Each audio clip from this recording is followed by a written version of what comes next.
If you're going to marry a man with kids and you want to make it work, you're going to need to be ready to learn to have your plan set out for yourself in order to do the homework.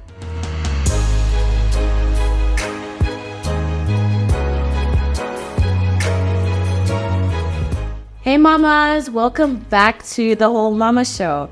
I'm your host, Aisha O'Reilly, and we're revealing the untold stories of motherhood. I know that a lot of us, when we think about becoming mothers, we think about having our first children with our husbands or the partner that we end up in life. What if you meet the love of your life and you already have children? So this episode is chatting about that, what society is currently calling blended families.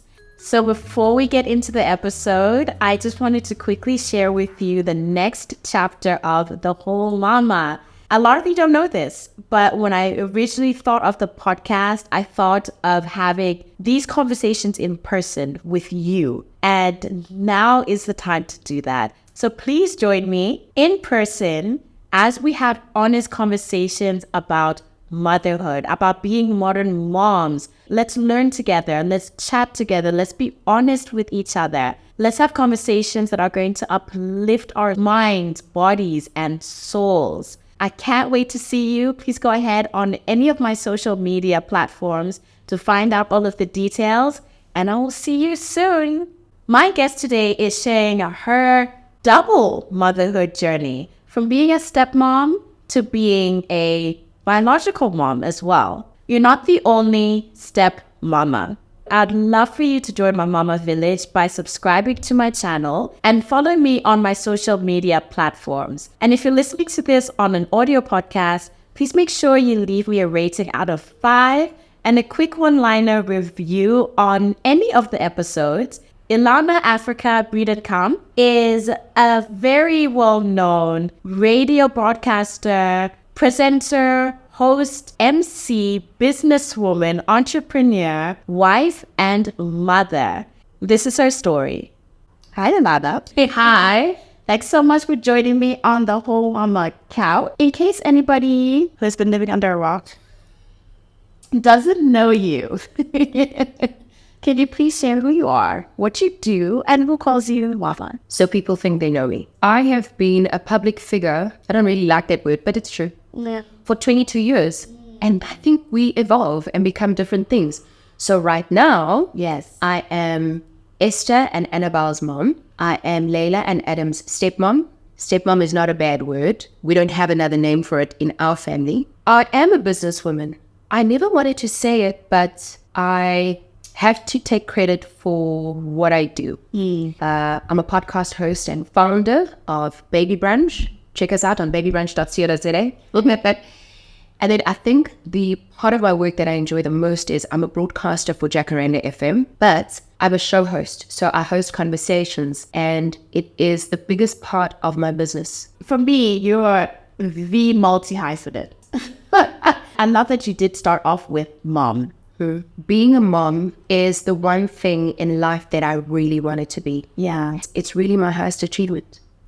So it's not very difficult for me to be a mother because I'm genuinely living my passion and vicariously through my children. I really enjoy and have the most fun when I'm with my girls. And it is my mission in life to remind people that they're on earth for a reason. And that's why I love the notion of life so much. I love life. I love children. Chances of your kids are misbehaving. I'm going to take their side. Yeah. I'll be like, you guys, so no problem. You know, I love being a mother very much.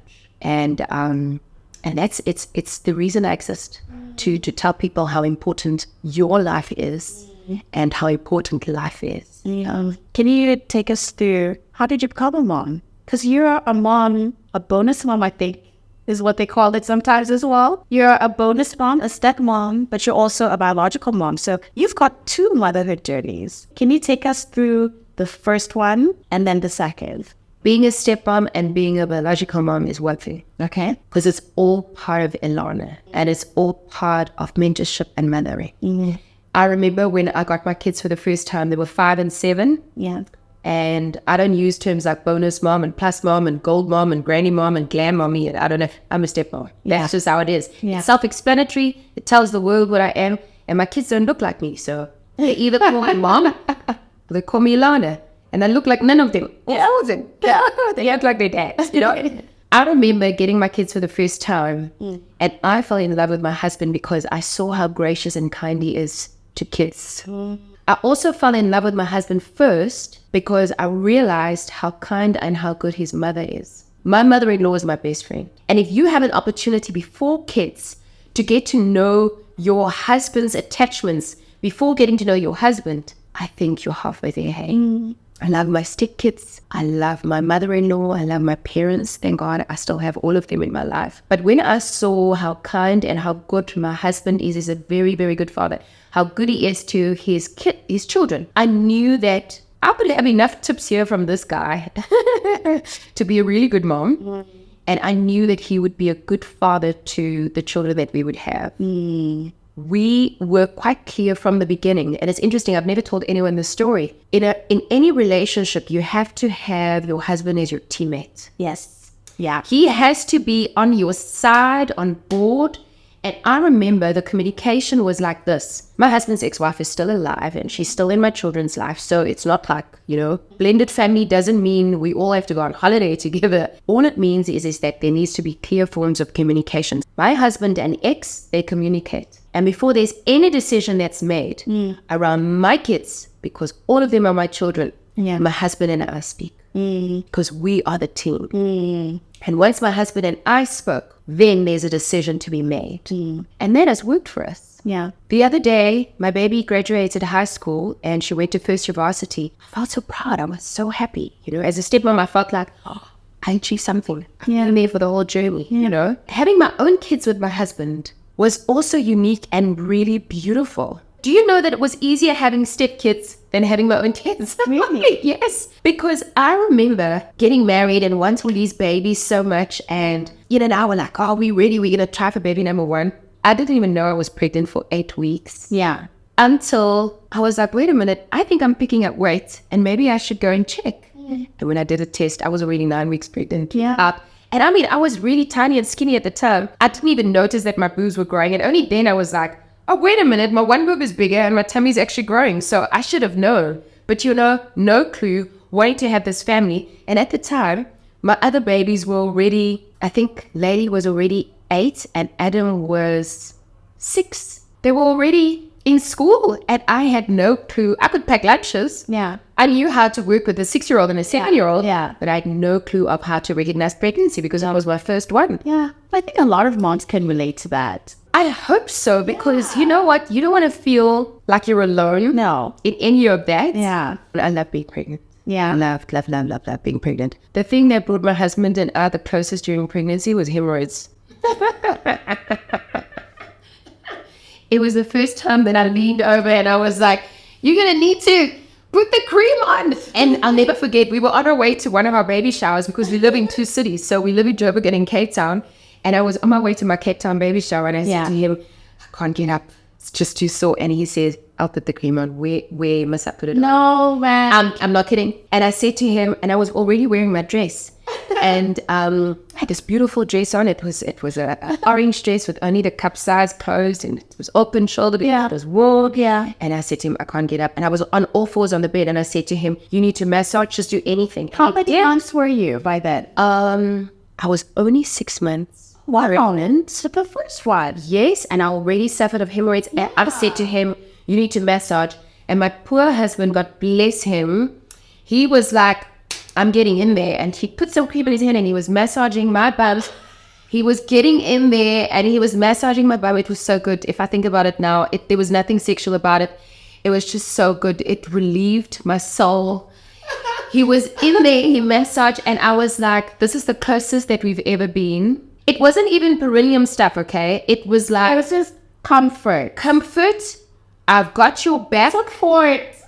He literally had me in his hands and I felt relief happy. I went out. And thank God we're still married and happy and close. Because he has seen a side of me that I've never seen. But I think that's the thing. Yeah. I'm laughing about it. I didn't go that hectic with my husband. Why? Is that hectic about it, Aisha? Listen. I think a lot of women will be like, whoa. Okay. No, it is, you know what? But it's very human of you. It's human, but here's the thing. I don't need a man in my life for anything. Yeah.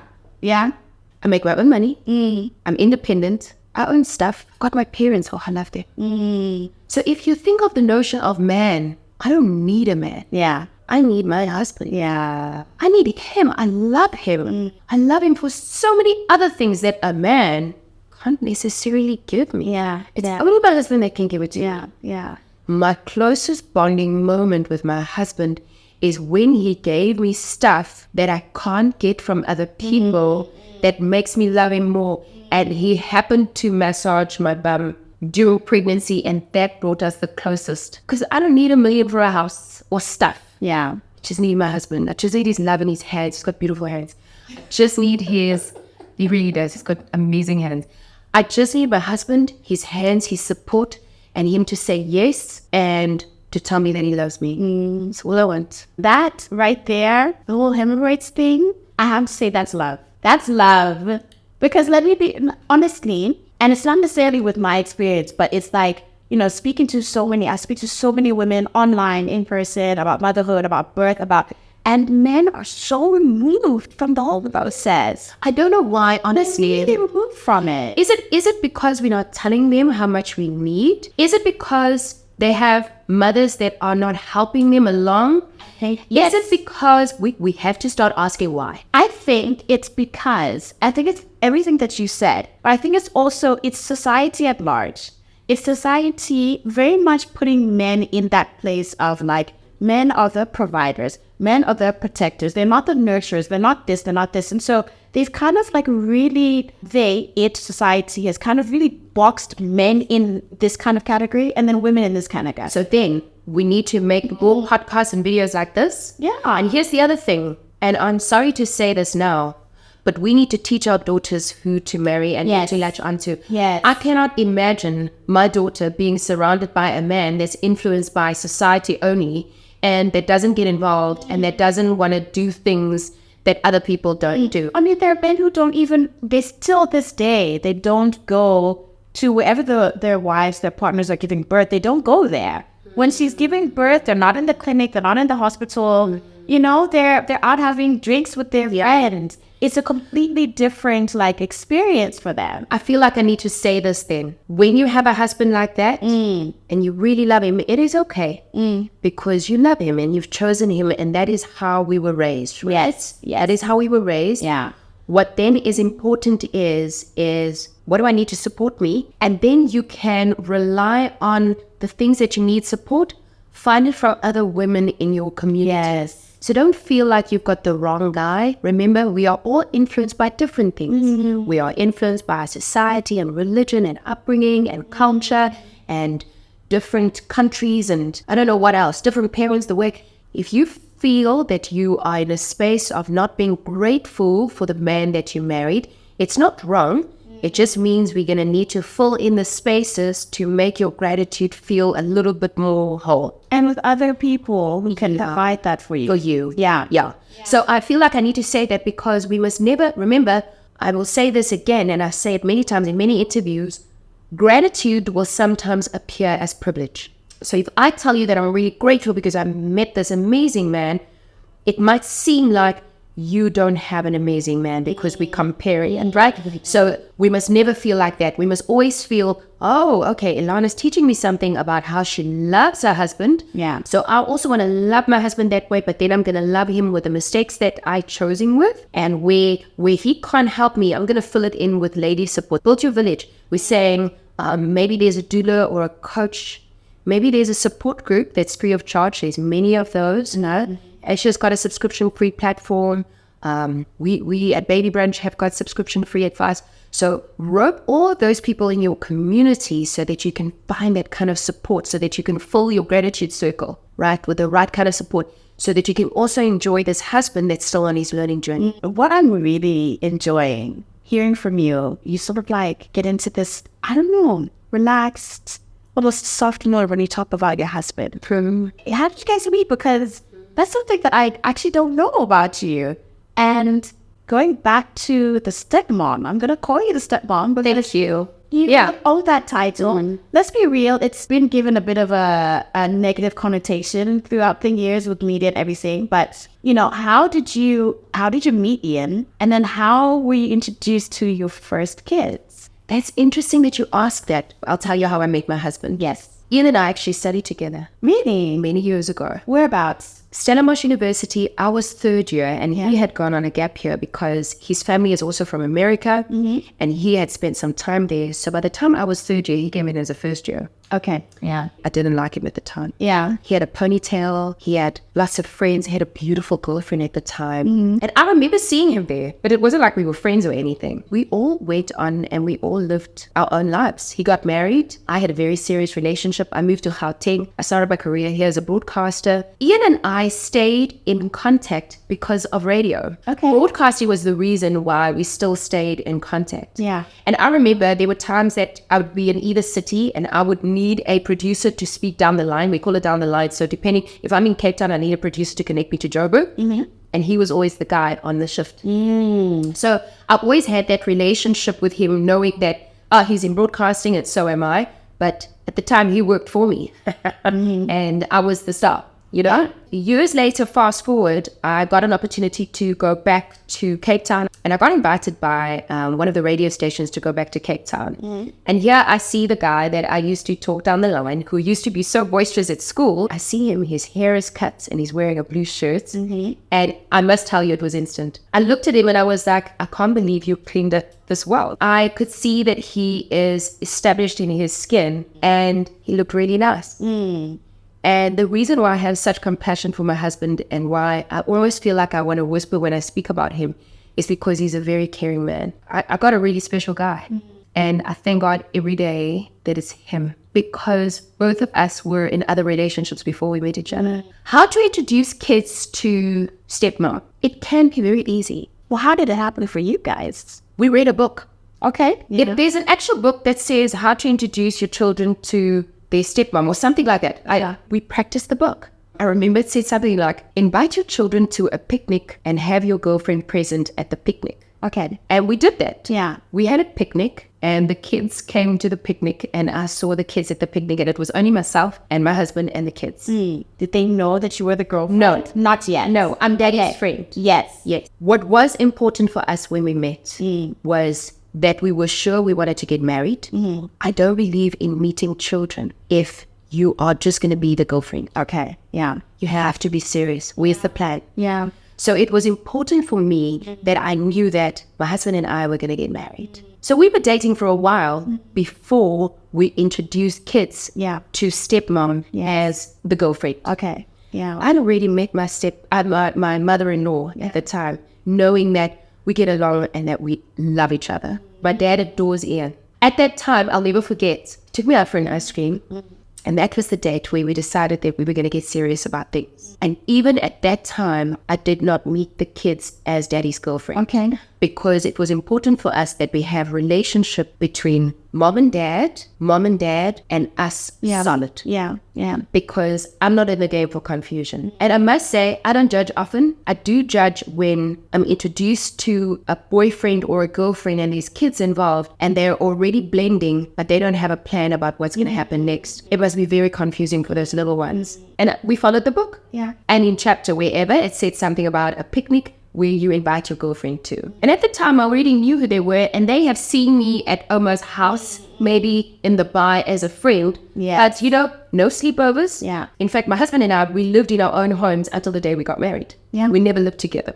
So I was invited to this picnic, and the kids were playing, and it was a short picnic. And the next time, the book said something about have an intimate braai where, there's more people. So the kids got to see me more at these occasions that we created, especially for them. Yes. In order to get used to the notion of Daddy and Elana are together, as a unit. one of my most beautiful moments with all my kids is the day that we told them that we're not going to get married. And again, they were the last to know. Okay. Because by then, we discussed it with everybody. Yeah. We made sure what's the best way to tell the kids. We followed our plan. I said to the babies, I'm going to shop clothes for you. And they were more excited about the clothes. They couldn't be bothered whether we get married or not. It was actually such a non-event because they were already so happy and settled about this notion and how we introduced stepmom to them initially. We made it very easy for them. It was conflict-free. It was calm. And all the role players knew before we introduced it to the kids. Yes. I believe the kids mustn't be the first to know. Yeah. If you're going to move or change schools or, God forbid, there's a divorce, I don't think the kids are the first. The kids shouldn't be the first to know. It has to be discussed by the adults first. So that's how I did it with my stepkids and Ian and I. Team is important. My mother and father and my in-laws, when Ian and I are not around, they have coffee. They hang out. And so we kind of a lot in each other's business. So that when something is said about the kids, everyone knows first before the kids know about it. So I do think, yes, it takes a village, but it does take a family that gets along as well in order to raise a blended family. And that's why for us, it's not blended. It's just family. Yeah. You know, when my kids come home, my kids come home. We have 2 homes, one in Cape Town and one in Joburg. Thank God, through grace, we've built this environment for them. But they have a room in each city, you know. They must never feel, but you didn't accommodate us, or there's no pictures of us on the walls, or my son is vegetarian. When he comes home, there's veggies for him. There's food to make him feel like he belongs. And so if you're going to marry a man with kids and you want to make it work, you're going to need to be ready to learn, to have your plan set out for yourself in order to do the homework. You will not believe how in life a blended family can serve you as much as you serve them. But I've learned so much through my stepkids, and I've learned so much through my own kids because I've allowed them in my life that I could set up things for them. And I knew Aisha, that there would be a time that they would look out for me. And I'm at that point now. I'll never forget when my son turned 16, there's a picture of me jumping on his back and him carrying me. And I said to him, look, boy, there was a time that I carried you in the shop. We were like this. And now it's your turn. Yeah. And it was metaphorical as well because my kids have got my back and I've got theirs. Yeah. You followed the book. This book of how to introduce your kids to the stepmom or the girlfriend. The girlfriend. I was hard to get. I was so hard to score. So you went from being Elana, the friend who comes with us on picnics, but was there a point in the meantime where your husband did say, okay, so this is Elana, she's my girlfriend, like actually giving you that title, or did you go from friend to fiance? I think we overthink a lot of things, that it has to be this event or announcement, or we have to name it, or, you know, it needs to be this thing, because it was so accepted. Yes. I don't remember my transition from girlfriend to fiance to mom. Okay. But I tell you what I do remember. I remember my role in it. I remember ways of how I served them. I remember getting to know my kids' favorite dishes, for instance. I remember how I started shopping for Layla. I remember ordering things online for her and then arriving at the house and me going, I went shopping for you, and come and see the packets. You know, the packets arrived. That was our bonding thing. Now, I think she understood that she must be someone really important if she is buying me things that I really like, you know, and Daddy would only allow that someone who cares for me buys me things. I think our actions sometimes speaks louder than words. When it comes to blended families, we need to do what we think would serve other people in order to make the process easier, you know?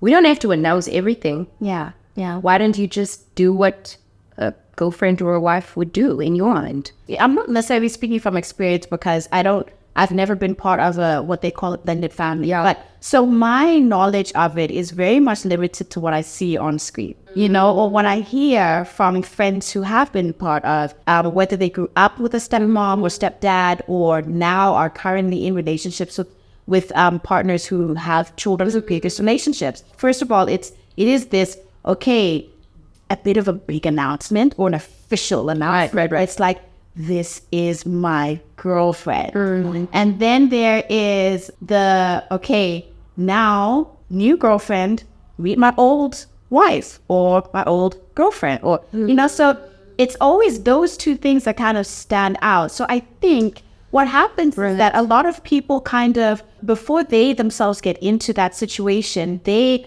are basing their knowledge on what they see. On what they see. So it's like, I kind of have to not like the ex-wife.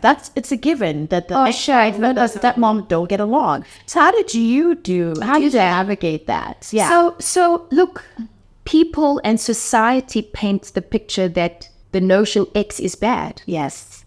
The word X is not bad. It just means that you didn't get along. It just means that you couldn't have a relationship, And when I say X, I'm not talking about abuse. I'm not talking about all the other things that allows us to separate amicably because it had to happen, right? You don't have to have a relationship with your husband's ex unless you want to. Yeah. I have a relationship with my children's mother. Yes. Only because she is still in their lives. Yeah. We don't have to be best friends. Yeah. But why do we have to be negative? There's no need for us to have a negative relationship. We share so much in common. We like the same children. Yeah. And we're raising the same kids. Yeah. So we have to get along. So the minute you find yourself resisting to anything in your blended family, ask yourself why. Maybe it's because I need time. Maybe it's because I need a plan. Maybe it's because my husband and I need to grow together a little bit tighter so that it doesn't offend me so much. Maybe I need to grow closer to my children so that whatever input their mother has in their lives doesn't offend me so much. I think we jump to a lot of how we were raised very quickly because that's the only reference we have. It's the only reference we have. And so I think we have to be very gentle with ourselves in any relationship. I don't want to say that I'm lucky because it worked for me. I want to say that I put in the work. Yes. And that's why it worked for me. Yes. I want to say that it takes a lot to offend me, and that's why it worked for me. I want to say that I don't really care about many opinions around me. I care about my husband and I care for my children, and then whoever feeds into their life positively. That's why the notion of X doesn't upset me so much, because it's just an ex. It's just another relationship that you had. I thank God for my husband's ex because I got kids. Yeah. I got kids. And you know what else? Here's what we don't often say. I am glad I didn't marry my husband the first time I met him. He had to marry someone else first so that he could become a better husband for me. Yes. He's a great husband. Yeah. I love that. Yeah. Not a lot of people would say that. And he had to have that relationship in order to be ready for you. I enjoy the fact that I got the better in him. Yes. And he got the better Elana. Yes. There's some days that are challenging. Yes. Like at the moment, I've got teenagers and I've got little ones, So some days are easier than others. You know what was really challenging? When you fall in love and you know that you are entering into a relationship when there's kids already, you start dreaming that it needs to be perfect and that it just has to work out. But in order for it to work, you're going to need to put in the work. When we had everything down, some of the things that would be really hard with blended family was having two houses. Yes. Because when they're at mom's house, the school jersey's there. Right. When they're at my house, these rules apply and the jersey's here. And you know what? When you speak to a blended family or a family where there's a stepmom and two houses away, everyone has the same problem. Yeah. But no one has written the manual yet of going how to manage and how to juggle it. Yeah. And then eventually we bought 2 sets. Did it solve the problem? No. Because the problem only really gets solved the day the kids leave primary school and they become a little more grown up and responsible and remember to pack it themselves. So there are those moments of, oh, this is elation, this is amazing, I'm a stepmom, I've got kids, I love children. Then there's the other time of, oh, there's the notion of the jersey and the school blazer and the school shirt that's at mommy's house and now you're at my house. Yeah. you're going to have to just label those as the moments that are not nice, and then there's the moments that are nice. Yeah. Yeah. It's always a challenge. Yeah. Leaving clothes, manners, rules at different houses is the biggest challenge of having blended families. And those are the only times that it's really tough. But then there's other times that are really enjoyable and great. There are those moments that are challenging because it's called a juggle. And it's no different than your own juggle when you have your own kids. And even if you have only got your stepkids and you decide not to have children, your juggle is different because you are different. It's not different because you're a stepmom. So you come into this relationship, you start building the family. He's already had children from a previous relationship who now become your children. But you decided that you're going to have new children with each other. Can you quickly share how did you go, just the journey to decide, okay, we would want new children in this union now, and how did you to the babies, to the bigger babies, to the existing, the bigger. So this is quite exciting to talk about because initially Ian and I wanted 6 kids. Okay, in total. So we wanted a big family. Yeah. When we had our older 2, right? So now I'm stepmom and we've got 2 babies, and I was pregnant. Again, it was a wonderful occasion because I've always wanted my kids, thank God for Esther and Annabelle. And I remember we discussed, okay, we're going to have a family, and we were trying for a baby. And the day we were finally finding out that we were pregnant, we decided the plan is we're going to let the grown-ups know first. Okay. And then we were going to call a family meeting. And it was actually very sweet. They were 7 and 6 at the time. So we put them down and we said, okay, we're going to have a sibling. Still today, my kids don't say step when we talk. So to us, it's just the kids, you know. And my little ones, to their older brothers and sisters, just says my brother and my sister. So it was actually very easy for us because we don't differentiate because they're all just siblings, you know. But I remember at the time we said we're going to have a sibling now, and what do you want it to be, you know? And they were like a boy and a girl and this. And this is how I knew that it was actually going to be easier than I thought. Layla, and she doesn't know this, Layla, my girl, she went and she fetched one of her teddy bears and she brought it to us while we were having our family meeting. Yeah. And she said, maybe we should give this to the baby. And I thought that was very sweet of her because that was her way to say, I'm accepting. Yeah. And then we were expecting repercussions, as you do. You know, both Ian and I, we understand people. We broadcasters. So, you know, there's a lot of psychology that goes into understanding people. And I understand my kids. I thought, I'm waiting for a curveball. I remember thinking, we need to now expect some clinginess from the children. But because we're a blended family and because they still have their mommy in their lives, it was actually very easy for us. I remember building the nursery, we asked for their help. What do you think should go here? And what do you think should go there? And whatever. And you're allowed to go into the nursery. Come see what we've done. You know, it was always very special. Come see what we've done. It's how would you do things with older kids to make them feel that they're not alienated. It is fascinating to see because of how we introduced baby to them. Till this day, I cannot explain to you how beautiful it is. We'll have a picnic, right? And the little ones will be on the jungle gym. And my older kids will be in their jungle gym with the babies, with them big children, all in the jungle gym, because we've never differentiated between step and step. Yeah. And we've always made it very conscious that when we introduce children, that everyone's included. When the baby came, everyone got a gift. Yeah. You know, not just the baby. Not just the baby. Yeah. You know? So it's actually, you know what? If you have a plan, it can be very exciting. You love plans. I do. I love, if you have a plan, your life will be interesting. Then there's little room for disruption. Yeah. If there is a disruption, and it doesn't throw you that much, but if you don't have a plan, then other people are going to try and tell you how it's going to work. And that's not going to work for me. I think I can speak for a lot of people. When you think of a plan, you think of work. You think of maybe life in general, but to the point that, you know, you're specifically, even I was talking to some friends about this the other day. There are people out there who get married or agree to get married. They're planning their wedding, but they're not planning the life that they want to live with this person. They don't do family planning. They don't talk about how many children that they want with each other when they want to start trying. That a lot of people do just sort of go with it and think, oh, when the time is right, then I'll know. How would you know when the time is right? Well, that's the thing. So I love that you, even with, you know, becoming a stepmom and all of that, like you were very conscious about it. And I think that's really, really like, if I have a plan, it's easy to make rules. Remember, stepkids are not, it's not a different breed of kids. Yeah. It's just children. And so if I have a plan around these are the rules in my house. Yeah. This is what we do on Sundays. This is what we do on Friday nights. Yes. It's much easier to parent. Because then when the rules are bent, then you can say, oh, see, we had fun on Friday night because we stayed up late.